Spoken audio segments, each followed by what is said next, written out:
नमस्कार, आस्वाद आपलेपणाच्या चॅनलमध्ये आपलं स्वागत आहे। तर आज आपण पुरण न वाटता किंवा मिक्सरला न लावता अगदी साध्या सोप्या पद्धतीमध्ये गव्हाच्या पुरणपोळ्या बनवणार आहोत। गव्हाच्या पुरणपोळ्या म्हटल्या की त्या पौष्टिक तर असतातच। आज आपण मैद्याचा वापर नाही करणार आहोत। तर आपल्या ज्या ह्या पुरणपोळ्या आहेत ना, बनवायची जी पद्धत आहे ना, अगदी साधी सोपी आहे। तर त्याच्यासाठी आपल्याला पुरण मिक्सरला सुद्धा लावायचं नाही किंवा वाटायचं नाही। डायरेक्ट आपली डाळ जी आहे ती शिजवूनच आपण पुरणपोळ्या बनवणार आहोत। खूप छान लागतात आणि गव्हाच्या पुरणपोळ्या तर आपले पौष्टिक असतातच आणि खायला सुद्धा खूपच छान लागतात। तर आता ह्या आपल्या पुरणपोळ्या कशा बनवायच्या त्या बघूयात। तर त्यासाठी इथे मी तुरीची डाळ घेतलेली आहे। डाळ जी आहे ती मी कुकरला 2 शिट्ट्या काढून घेतलेल्या आहेत। त्यामुळे डाळ आपली मस्त अशी एकदम मऊ शिजलेली आहे। आपण एरवी चण्याच्या डाळीच्या बनवतो, तर आज आपण तुरीच्या डाळीच्या पुरणपोळ्या बनवणार आहोत। त्यासाठी इथे मी गूळ घेतलेला आहे। तर आता आपलं हे पुरण बनवून घेऊयात। पुरण बनवण्यासाठी इथे मी कढई ठेवलेली आहे तापत। तर त्याच्यामध्ये आपण गूळ घालून घेऊयात आणि आपली जी डाळ आहे ना, त्याच्यामध्ये आपण अजिबात पाणी ठेवलेलं नाही आहे। तर आता गूळ घालून घेतले, तर त्याच्यामध्ये आपण आता आपली जी डाळ आहे ते थोडंसं मिक्स करून घालून घेऊयात। तीसुद्धा पाणी ठेवायचे नाही, म्हणजे आपलं पुरण जे आहे ना ते जास्त पातळ नाही आणि लगेच सेट होतं, जास्त वेळसुद्धा लागत नाही। तर आता पुरण आपलं घालून घेतलेलं आहे, त्याला चांगलं मिडियम गॅसवरती मिक्स करून घ्यायचं आहे। आणि त्याच्याबरोबर डाळ जी आपली आहे ना तुरीची, तीसुद्धा मध्ये मध्ये अशी दाबून थोडी प्रेस करून घ्यायची। आपण ती चांगली शिजवून घेतलेली आहे, पण तरीसुद्धा थोडं थोडं तिला आपल्याला प्रेस करायचे, कारण आपण हे पुरण वाटणार नाही आहोत किंवा मिक्सरलासुद्धा लावणार नाही आहोत, अगदी झटपट असं बनवणार आहोत। तर इथे बघा आपलं गूळ जे आहे ते सुद्धा वितळत चाललेलं आहे। त्यानंतर आपण त्याच्यामध्ये वेलची पावडर घालून घेतलेली आहे। वेलची पावडर साखरेबरोबर लावले, त्यामुळे थोडी जास्तच घेतली। त्यानंतर इथे मी जायफळ घेतलेलं आहे। तर जायफळ जे आहे ते सुद्धा आपल्याला किसून घ्यायचं आहे। जायफळ घातल्याने आपल्या पुरणपोळीला खूप छान असा सुगंधसुद्धा येतो आणि खूप टेस्टी लागते।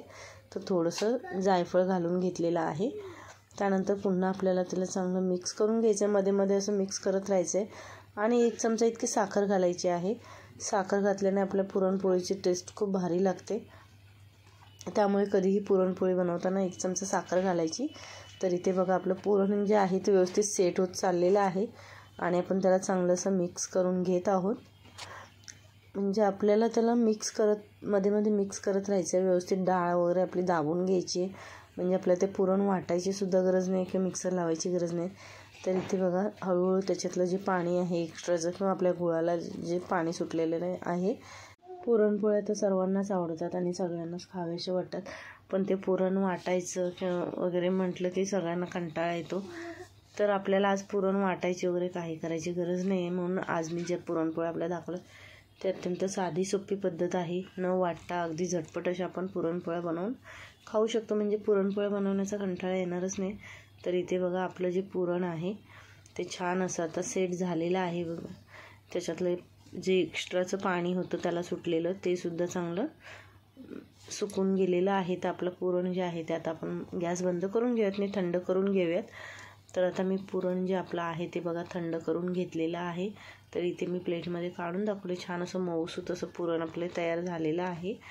आणि आपल्या ज्या पुरणपोळ्या आहेत त्या आपण आज गव्हाच्या पिठामध्ये करणार आहोत। एरवी तर आपण मैद्याच्या पिठामध्ये करतो, तर आपण गव्हामध्ये करणार आहोत, म्हणजे लहान मुलांना वगैरे सुद्धा देऊ शकतो। तर इथे पीठसुद्धा मी आधीच मळून घेतलेलं आहे। तर आपण आता आपल्या पुरणपोळ्या ज्या आहेत त्या बनवून घ्यायच्या आहेत। तर त्यासाठी तवासुद्धा मी आधीच तापत ठेवलेला आहे।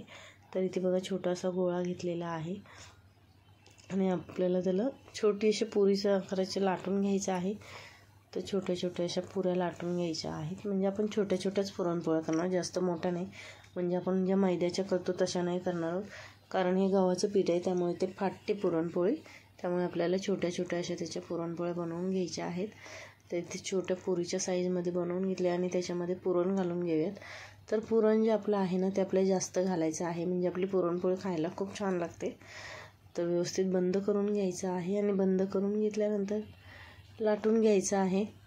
पिठाचा जास्त वापर करायचा नाही, शक्य तितकं कमी पिठामध्ये आपल्याला आपली जी पुरणपोळी आहे ती लाटून घ्यायची आहे।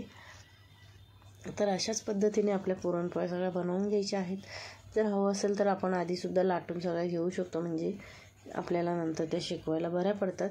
तर तुम्हाला जशा साईजमध्ये पाहिजे तेवढ्या साईजमध्ये छोट्या आकारामध्ये त्या लाटून घ्यायच्या आहेत. तर इथे बघा आपण छोट्याशा करणार, त्यामुळे आपली ही पुरणपोळी बघा तयार झालेली आहे. तर याच पद्धतीने बाकीच्यासुद्धा पुरणपोळ्या आपल्या ज्या आहेत त्या लाटून घ्यायच्या. तर आपण आता आपली जी पुरणपोळी आहे ती तव्यावरती घालून घेऊयात आणि मस्त असं त्याला दोन्ही बाजूनी खरपूस शेकवून घ्यायचं आहे, वरून तूप लावून घ्यायचं आहे. आणि अशा पद्धतीने आपल्या ज्या सगळ्या पुरणपोळ्या आहेत त्या आपल्याला शेकवून घ्यायच्या आहेत. मीडियम टू स्लो गॅसवरती चांगलं शेकवायचं आहे. जास्त फास्ट नाही करायचं, म्हणजे ते करपून जातं. त्यामुळे मीडियम टू स्लो गॅसवरच आपल्याला पुरणपोळ्या शेकवायच्या आहेत. आणि मस्त अशा झटपट आपल्या ह्या पुरणपोळ्या तयार होतात. तर तुम्हाला आपला आजचा जो पुरणपोळीचा हा व्हिडिओ आहे हा कसा वाटला हे कमेंट करून नक्की सांगा. आणि चॅनलवरती नवीन असाल तर चॅनलला सबस्क्राईब करा, बेल आयकॉनचं बटन प्रेस करा, म्हणजे आपल्या व्हिडिओचे जे येणारे नोटिफिकेशन्स आहेत ते तुम्हाला सर्वात आधी मिळतील. तर इथे बघा आपली पुरणपोळी मस्त अशी शेकली गेलेली आहे, छान असा खरपूस रंग आलेला आहे. तर आपण आता तिला काढून घेऊयात. तर अशाच पद्धतीने आपल्या ह्या सगळ्या पुरणपोळ्या करून घ्यायच्या आहेत. आणि गव्हाची पुरणपोळी करायचं तर आपल्या ह्या ज्या गव्हाच्या पुरणपोळ्या आहेत त्या गरम गरम खायला खूपच छान लागतात. आणि दूध पोळी म्हटलं तर दुधाबरोबर आपल्या ह्या पुरणपोळ्या खूपच टेस्टी लागतात खायला. तर तुम्ही याच पद्धतीने गरम गरम पुरणपोळ्या करून बघा आणि खाऊन बघा, तुम्हाला नक्की आवडतील. आणि व्हिडिओ पूर्ण बघितल्याबद्दल धन्यवाद.